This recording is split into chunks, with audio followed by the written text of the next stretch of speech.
आप बुजुर्गों के इस प्यार का, बुजुर्गों के इस आशीर्वाद का चमत्कार देखिए कि उनके बेटे अरविंद केजरीवाल ने जेल में होने के बावजूद भारतीय जनता पार्टी की केंद्र सरकार से लड़कर इन 1 लाख बुजुर्गों की पेंशन दिलवाई है।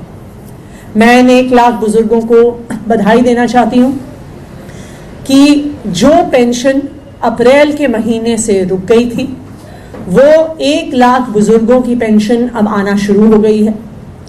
कल से हमारे सोशल वेलफेयर डिपार्टमेंट ने इस पेंशन को 1 लाख बुजुर्गों के अकाउंट में क्रेडिट करना शुरू कर दिया है। कल तक तकरीबन 1 लाख में से 90,000 पेंशन्स का ट्रांसफर हो चुका है।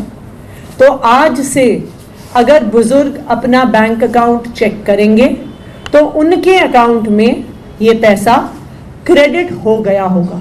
तो जो भी उनके खर्चे हैं जो वो नहीं कर पा रहे थे, जिसकी वजह से वो परेशान थे, अब वो अपने बैंक से पैसे निकाल के वो खर्चा कर सकते हैं।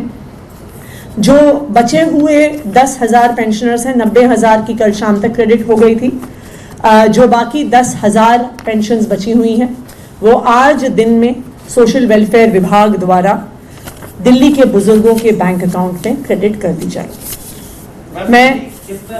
मैं दिल्ली के बुजुर्गों को एक वादा करना चाहती हूँ कि चाहे आपका बेटा अरविंद केजरीवाल जेल में हो, वो आपके हक के लिए लड़ना बंद नहीं करेंगे।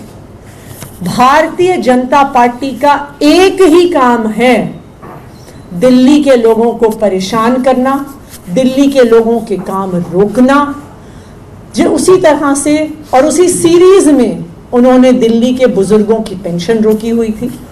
लेकिन मैं अरविंद केजरीवाल जी की तरफ से, अरविंद केजरीवाल जी की सरकार की तरफ से आपको ये वादा कर रही हूं कि चाहे हमें कितना भी लड़ना पड़े, हम दिल्ली वालों के लिए लड़ते रहेंगे, दिल्ली वालों के लड़ के काम करवाते रहेंगे। जिस तरह से भारतीय जनता पार्टी की केंद्र सरकार से लड़कर हमने ये पेंशन बुजुर्गों को दिलवाई है, उसी तरह से दिल्ली वालों के जो भी रुके हुए काम हैं वो केजरीवाल सरकार जरूर कराएगी। 2,500 रुपए की पेंशन होती है, उसमें से 2,200 रुपए 2200 दिल्ली सरकार देती है, 300 रुपए केंद्र सरकार देती है।